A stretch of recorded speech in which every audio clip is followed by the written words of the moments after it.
So no matter how well trained your dog is, there is always some level of management that you'll need to do. And so we teach a variety of management tools or management skills, and we practice them often so that when we need them, we can use them, right? One of my favorite good girl management tools is teaching a touch. Yes, good. Touch cue. Yes. Because if you can have your dog put their nose to touch to your palm, no matter where it is, good. You have an opportunity to lead them and guide them. You're giving them a task. They have their nose to your hand, and you're able to guide where their touch, where their yes, where their gaze goes. Good. And ultimately their body. Touch is really useful. Good. If you have a dog who's easily distracted, you need to pass a distraction like a squirrel, a dog, a person, etc. We love the touch cue for that. Good girl, Echo. Our next favorite management tool, let's say, or game is pattern games. Pattern games simply refer to, good girl, teaching your dog a pattern that they know and understand the expectation and the ultimate reward. And then you can use, good girl, you can use that pattern in order to get and maintain their attention. Good. Additionally, very good. It lets them know the expectation. It lets them know what's coming. So again, in a scenario where they might be a little unsure or uncomfortable, good girl, or anxious, like passing another dog or something unfamiliar, then if we use a pattern game, it can help them feel a little more good, a little more, let's go, confident, because they know what's coming. And so Echo and I's favorite pattern game is the ready, set, catch. Good job, good girl. It's the ready, set, catch. Oh, good girl. It's that game. And so you'll notice that as soon as I say, Echo, ready? Good. She's tuning in. She's already looking at my hands because she knows, set, catch. Once I start that pattern, that sequence, she knows, good girl, let's go, what's coming. And that it behooves her, good girl, to pay attention because she'll get a really fun reward out of it. So that's pattern games for management, pattern games for fun, pattern games to make them think. Now, the last one I would say, my favorite, good girl, my favorite management tool is let's go. Good, let's go. Good job. It's the let's go U-turn. Good, let's go. Good, nice. And so what we're doing, we teach the cue let's go to mean, good girl, I'm on the move and I need you to, let's go, move along with me. And so I use let's go either when I'm moving from a stationary position to all of a sudden moving, or if I, let's go, switch directions. Very good. It's a verbal warning, an indicator to your dog that they need to, good girl, pay attention and come along with you.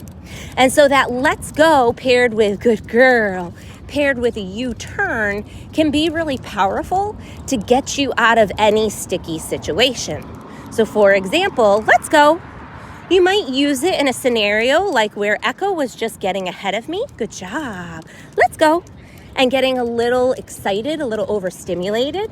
You might use it to interrupt that energy from building, okay? Proactive is always, Echo is always better than reactive. Additionally, you might use it to avoid a potential situation. So if hypothetically I see another dog coming towards me, let's say we're on a narrow sidewalk, there's no way to go by them with plenty of distance and set everyone up for success. And so rather than do that, let's go. Perhaps I just do that U-turn, and we switch directions and take another route. And that's just one way that you can use it. I love, let's go. Hey. Yes, nice job. Good. Notice I didn't repeat myself. It was let's go, and then it was that kissy noise and a little bit of praising. Echo. Let's go. Echo, echo. Yes, nice. Because what we don't want to do, we don't want to be repeating our cues, because what our dogs will learn unintentionally is that they don't have to listen the first 3, 4, or 5 times that you say something, because you don't actually mean it until the 6th, 7th, or 8th time. That's what they learn. So rather than teaching them that, let's say it one time and then utilize another technique, another cue, another indicator, another way of encouraging them to engage in that cue we've asked for voluntarily. Keep in mind, good girl, the emotion, the energy, the thought process behind a dog performing a cue of their own free will, of their own volition, that's a very different thing versus us forcing or manipulating them. And so what I mean by that is, for example, anybody can throw a prong collar or an e-collar on a dog, and they can start poking them and prodding them and zapping them and get a behavior that they want. It's not hard to echo, let's go, to elicit a behavior. That's not the challenge of dog training. Let's go. Good job. The challenge of dog training is eliciting a behavior while also supporting their mental and emotional health and empowering them to make those decisions of their own free will. Good girl, Echo, because they know that it behooves them to do so. Whether that's because you've incentivized them with treats or you've taught them, let's go, expectations, or whatever it is that you've done to help support that. Good. Echo, let's go. Good. Okay, go sniff. Good. So notice she wanted to pull over on her own. We don't allow for that because then she'll get confused. She'll think it's okay to pull over anytime. But then I asked her to do something for me. That was that LETSGO with me. And then I gave her permission to go ahead and go do it, right? She's had a lot of sustained focus. That's really hard work, especially for a coonhound in the city. And so we want to meet her where she's at. Good, leave it. Good choice. We want to meet her where she's at, support her as best we can, set her up for success. Yes. There's no point in doing anything else, right? Right, girlfriend? Good job. Resistance meets resistance. Yeah. So if you're leash popping and prong poking your dog, guess what's going to happen? Good girl. Good girl. Let's go. They might perform that behavior. They will, because dogs have survival instincts, right? They're going to avoid the pain, the discomfort.